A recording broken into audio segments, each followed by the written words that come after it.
Toronto Maple Leafs General Manager Brian Burke. Brian, the scouting combine seems to get bigger and bigger each and every year. Just how much stock do you put into it as a manager?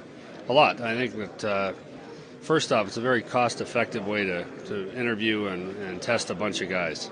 If the teams had to do this on their own, and it cost collectively, it'd be probably a couple $1,000,000. And Central Scouting does a really good job identifying the top kids and getting them all here. So I put a great deal of value in this. And how about the one-on-one meetings with these kids?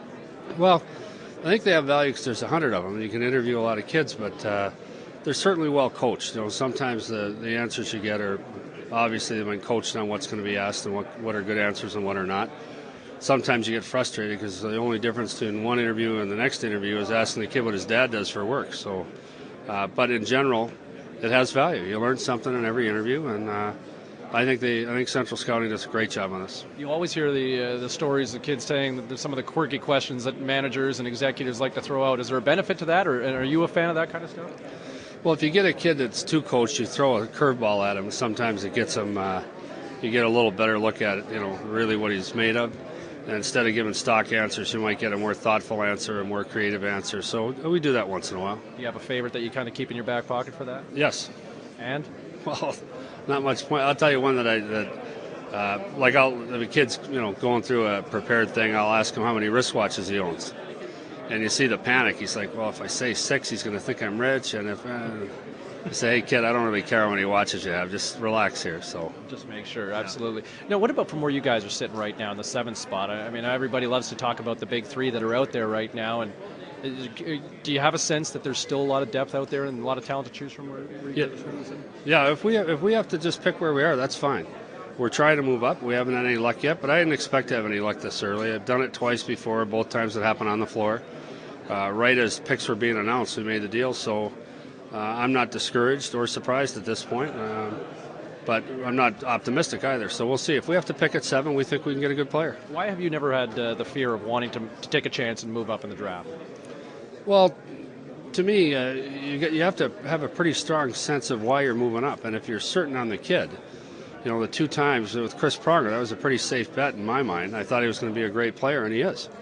And with the Twins, the same thing. They've had really good careers, and I was very confident in their ability, so it made sense. If you've got that sense about a kid, then you try to move up, and you usually overpay to do it. So I thought we overpaid in both deals, but it worked out well for us. So we'll see what happens. Is there a sense that if you were going to move up, it'd probably be closer to draft day? I would say. I haven't made any progress at all here, so I've been trying, but knocking on lots of doors and getting turned away. Lots of begging and pleading going on here? No begging yet. Okay, that's the operative word. Braden Shen is obviously a name that immediately comes to mind, given the fact that you guys drafted Luke a year ago. What do you think of Braden, and is that a possibility?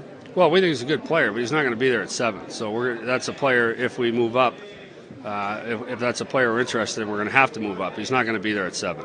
Is the brotherly factor in at all? I think it helps a little bit. I think we have a pretty good gauge of the one we have with Luke, and if the little brother's anything like him, then he's going to be a good NHL player. And the younger brother's usually better. Birth order dictates that the younger player is usually better than his older brother. The older brother blazes the trail, and Chris Pronger's older brother Sean blazed the trail for him, and so we like this kid. But again, at 7, he's not going to be there.